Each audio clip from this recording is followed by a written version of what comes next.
Donc une vidéo pour vous présenter maintenant ce que j'appelle l'homéostasimètre. Alors, c'est un terme barbare, je veux bien l'admettre, mais je vais vous expliquer ce que c'est. C'est un outil qui permet finalement au coach en entreprise de savoir quoi observer pour pouvoir adapter sa posture. On le sait, en coaching, il y a deux types de postures. Il y a la posture haute, celle du consultant, celle du sachant, celui qui peut dire comment faire. Et il y a la posture basse, celle du coach, qui est plutôt une posture où on pose des questions et on est capable d'être silencieux. Et finalement, on part du principe que la solution viendra du collaborateur, de la personne qui est coachée, et pas de soi-même. Donc c'est deux attitudes complètement différentes. Quand on est coach en agile ou coach lean en entreprise, on doit être capable de manier ces deux postures. C'est ce que j'appelle la posture adaptative, c'est-à-dire la capacité à basculer d'une posture haute à une posture basse en fonction de ce qui se passe dans l'entreprise, en fonction de signaux faibles et de signaux plus clairs que vous allez pouvoir observer dans votre accompagnement. Donc l'idée finalement, c'est d'adapter sa posture en fonction de l'homéostasie. Donc pour comprendre l'homéostasie, j'ai fait une vidéo dans ma série sur la systémique que je vous invite à regarder pour comprendre de quoi on parle quand on parle d'homéostasie. Pour ceux qui n'ont pas le courage d'y aller, simplement, l'homéostasie, c'est une forme d'équilibre naturel que trouve le système à travers des compensations internes au système qui lui permettent de garder toujours un équilibre et un niveau constant. Par exemple, la température du corps humain, elle est sujette à l'homéostasie. La température du corps reste à 37 degrés parce qu'il y a des phénomènes de compensation qui font que la température est régulée. Donc ça, c'est une forme d'homéostasie. Et dans tous les systèmes vivants, on retrouve, quelle que soit l'échelle, de l'homéostasie. Et dans une entreprise, il y a de l'homéostasie. Et c'est ce qu'on va essayer d'observer pour pouvoir adapter sa posture. Quand l'homéostasimètre est dans le vert, là, qu'est-ce que vous allez observer? Vous allez observer une vision partagée. Donc une vision partagée, ça signifie que les différents acteurs de l'entreprise vont dans le même sens. Ils savent ce qu'ils veulent obtenir comme objectif et ils sont finalement cohérents dans leurs actions et dans leurs discours par rapport à cet objectif, à cette vision vers laquelle ils veulent amener l'entreprise. Donc on va retrouver, si vous observez plutôt un sentiment d'urgence positif, donc là je fais référence à la vidéo sur le sentiment d'urgence. Le sentiment d'urgence positif, finalement, c'est un sentiment d'urgence, c'est-à-dire que c'est une tension qui est profitable au changement et au travail et à la collaboration, mais c'est pas un sentiment d'urgence qui vous fait perdre vos moyens, qui vous stresse et qui vous empêche de réagir correctement et de penser correctement. Donc si vous observez qu'il y a une bonne prise en compte des feedbacks, les gens sont à l'écoute, c'est-à-dire que quand il y a des difficultés, ils sont capables de l'entendre. Quand il y a une demande de coaching qui est claire, c'est-à-dire qu'on vous dit, voilà, là, je suis OK pour être coaché, je vous demande de m'accompagner sur telle et telle problématique et je vous fais confiance par rapport à ça. Tout ça, ce sont des très bons signaux.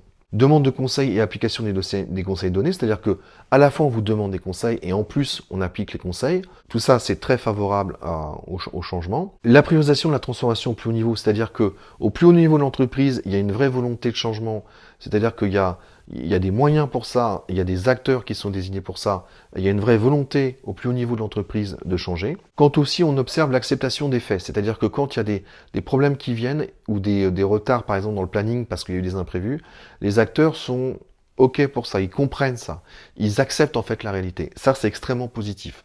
C'est aussi le signe qu'ils sont capables de basculer en mode adaptatif et qu'ils savent que ça fait partie du jeu. L'émotionnel et le cognitif alignés pour le changement. Donc là, c'est un petit peu plus délicat à observer, mais finalement, ce que vous devez voir, c'est qu'à la fois dans le comportement, dans les idées, la manière de parler, et émotionnellement, donc dans ce qui est réellement fait, tout ça est raccord pour aller vers le changement. Donc ça, c'est un petit peu plus compliqué à observer parce qu'il faut un peu comprendre les différents contenants d'ANC et les gouvernances de l'ANC pour pouvoir observer si émotionnellement on est avec les bonnes dispositions ou pas. Pour le faire simplement, quand on est dans des motivations primaires ou secondaires, c'est très bon signe.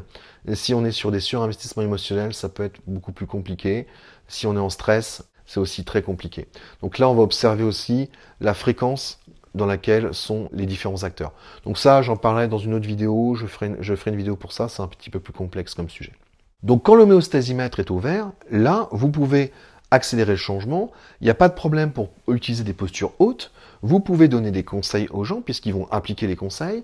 Finalement, tous les feux sont au vert pour pouvoir faire du conseil et du coaching. Vous pouvez proposer et organiser de nouvelles cérémonies. Donc là, c'est le moment où il faut y aller, finalement. Il faut profiter de ces moments-là pour proposer des nouvelles cérémonies, pour proposer une nouvelle gouvernance. C'est le moment aussi pour essayer des nouveaux frameworks, et toujours avec de l'amélioration continue. Donc, quand l'homéostasimètre est au vert, c'est un moment, c'est une fenêtre de tir. Il ne faut pas hésiter à proposer des ateliers, des conférences, à mettre en place des nouvelles gouvernances, à mettre en place, à coacher des personnes individuellement, à provoquer finalement, à former aussi des acteurs et à mettre en œuvre, à les ancrer finalement dans des nouvelles manières de fonctionner. Donc ensuite, on peut avoir l'homéostasimètre dans le orange. Alors quelles sont les observations qui nous font dire que là, on est plutôt dans le orange? Là, on va avoir des formations sans prévoir de mise en pratique. Donc ça, c'est très caractéristique d'une entreprise qui ne veut pas vraiment changer. Elle va offrir des formations à ses collaborateurs, mais une fois que la formation est terminée, les collaborateurs reviennent dans leur environnement présent et actuel, dans leur processus actuel, et il n'y a rien qui change réellement dans leur manière de travailler. Ils ont juste pu voir quelque chose de différent, du lean ou de l'agile par exemple, mais au final, ils vont continuer à travailler de la même manière. Ça, c'est plutôt une observation qui n'est pas un bon signe. Quand il n'y a pas de prise en compte des feedbacks aussi, c'est pas bon signe. Demande de conseils à donner aux autres, manque de clarté. Donc ça, vous allez avoir des managers qui vont demander à ce que vous, coach, interveniez auprès d'autres collaborateurs. C'est-à-dire qu'ils ne demandent pas du coaching pour eux, mais ils demandent du coaching pour les autres. Ça, c'est pas toujours un très bon signe non plus. Une personne qui a vraiment envie de changer, elle doit être dans un état d'esprit où elle est capable d'accepter d'être accompagnée, d'accepter d'être coachée. Et cette humilité-là, cette prise de conscience qu'on a besoin d'être accompagné, c'est quelque chose qui est très important pour pouvoir justement basculer en mode adaptatif assez fréquemment, être capable finalement d'évoluer. Donc les biais cognitifs de la résistance au changement et du conflit, c'est des choses que vous pouvez observer. Alors j'ai fait des vidéos par rapport à ça. Ça aussi, si vous observez ce type de biais cognitif, on est plutôt dans le orange. C'est quelque chose qui est quand même très naturel et très fréquent, aversion à la perte, ou bien des mécanismes finalement de remise en question systématique de la nouveauté, ou bien des mécanismes finalement de se dire « oulala, c'est incertain, donc j'ai un peu peur d'y aller ». Donc ça, j'en parle dans d'autres vidéos sur les biais cognitifs. Ce sont des observations que vous pouvez voir qui sont tout à fait naturelles, mais qui nous font plutôt dire que le terrain est juste normal, mais pas particulièrement favorable au changement. Donc trouver des excuses et des prétextes. Vous allez avoir parfois des gens qui vont trouver des excuses pour pas avoir mis en place des nouveaux comportements. Ils vont dire oui, mais dans notre contexte, nous, ça marche pas comme ça. Oui, mais nous, on n'avait pas forcément eu la formation, mais nous, on n'avait pas les moyens. Mais nous, on nous a pas expliqué, mais etc., etc., etc. Donc, ou bien qu'ils vont trouver des boucs émissaires, des choses comme ça. Alors ça, c'est plutôt un signe que l'environnement n'est pas tout à fait favorable au changement. Ou en tout cas, là, c'est plutôt un signe que l'homéostasimètre est dans le orange. Alors, évidemment, il faut relativiser tout ça. C'est-à-dire que là, on n'est pas dans une science exacte.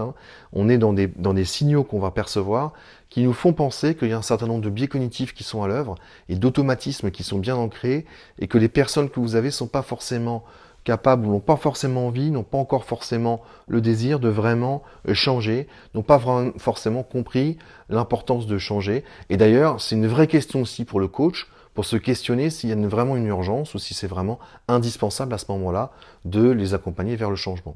Donc c'est une forme de signal, en tout cas c'est une observation que vous voyez pour vous dire qu'on est plutôt dans le orange. Donc les personnes aussi qui acquiescent sans agir, c'est-à-dire que vous leur proposez quelque chose, ils vont vous dire oui, génial, très bonne idée, mais derrière il ne se passe rien.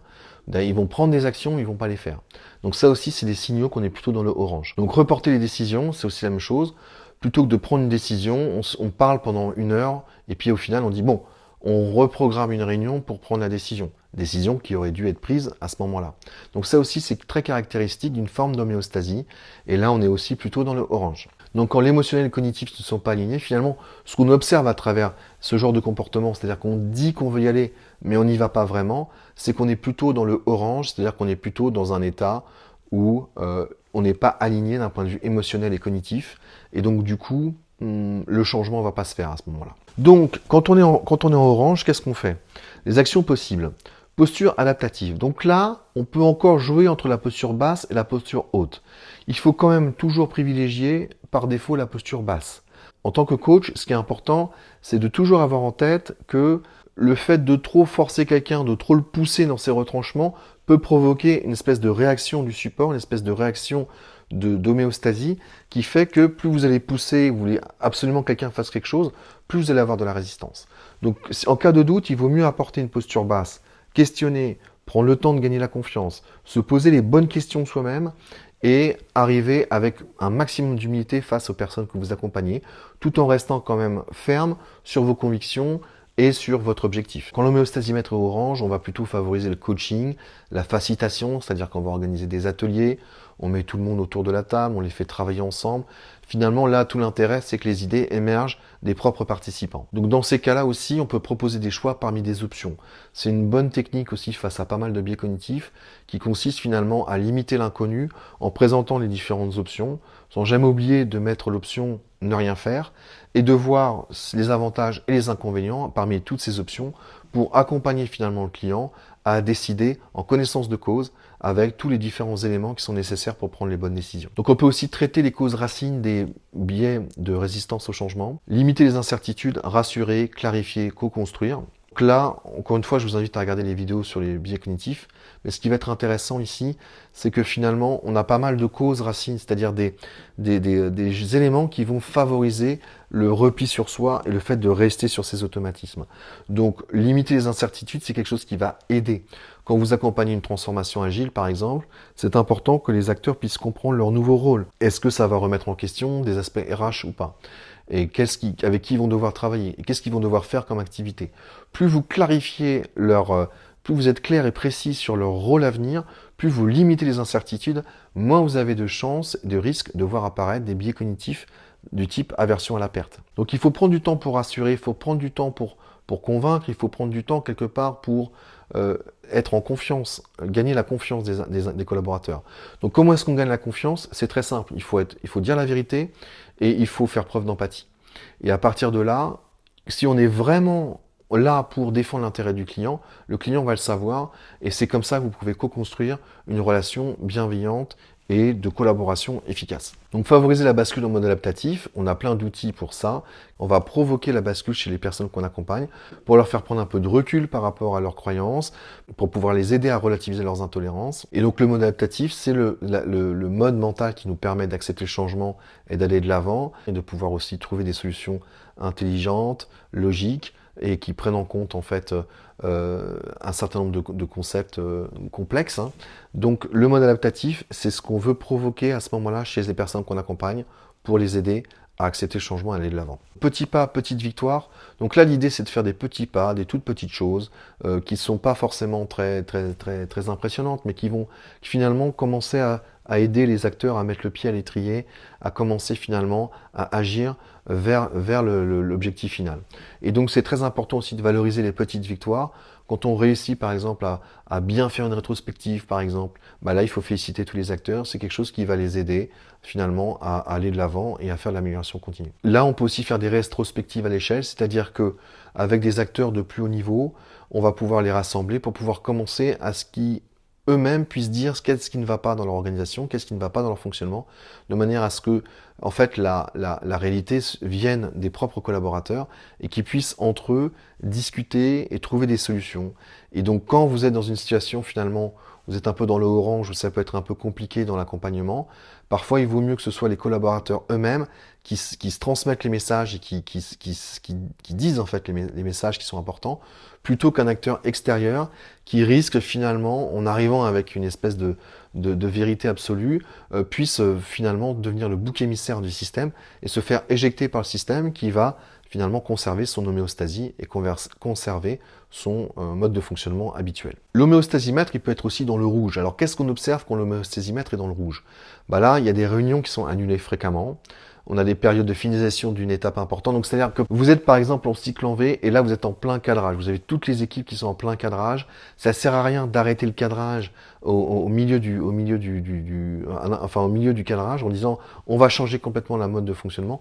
Là, les gens, s'ils sont sous l'eau ou s'ils sont en train de finir une tâche pour la fin du mois parce qu'ils ont des rapports à terminer, des choses comme ça, là, c'est pas la peine d'intervenir à ce moment-là. Il vaut mieux programmer un moment après cette étape-là, après cette phase-là, mais surtout pas chercher à transformer des gens qui sont le nez dans le guidon, qui sont la tête sous l'eau. Ça, c'est quelque chose où vous allez avoir des retours de bâton, des retours de manivelle qui vont être assez problématiques pour l'accompagnement au changement. Donc en cas de sentiment d'urgence négatif, donc là pareil, je vous invite à voir la vidéo sur le sentiment d'urgence. Le sentiment d'urgence négatif, c'est un stress généralisé. C'est quelque chose qui n'est pas du tout opportun pour le changement. Si vous observez qu'il y a très peu d'écoute, qu'il n'y a pas de communication, que vous avez des services qui ne se parlent plus, là c'est vraiment que le signal est au rouge.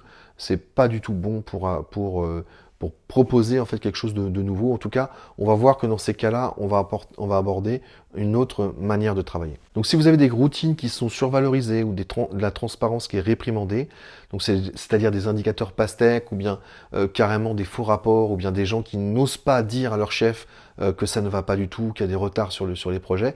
Donc là, on est vraiment aussi dans des cas qui ne sont pas du tout bons, où on va plutôt avoir les voyants au rouge. On peut aussi avoir des cas de protection mutuelle hiérarchique. C'est-à-dire que vous avez des managers, soit des managers N et N plus 1 par exemple, ou des managers qui sont au même niveau, qui vont être dans des systèmes de protection. Finalement, ça veut dire qu'ils ne vont pas dire des choses ou publier des choses qui sont néfastes pour les autres, parce que les autres eux-mêmes les protègent à leur manière.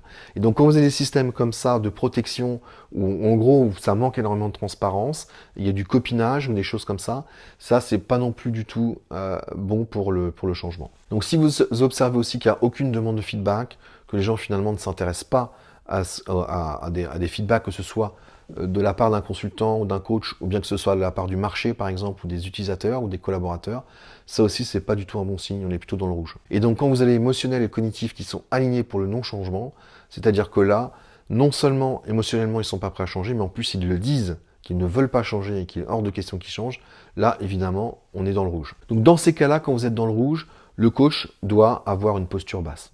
Alors là c'est impératif, il n'y a pas de possibilité pour passer en posture haute. Il ne faut pas forcer le changement, il faut faire preuve d'assertivité dans l'intérêt du client.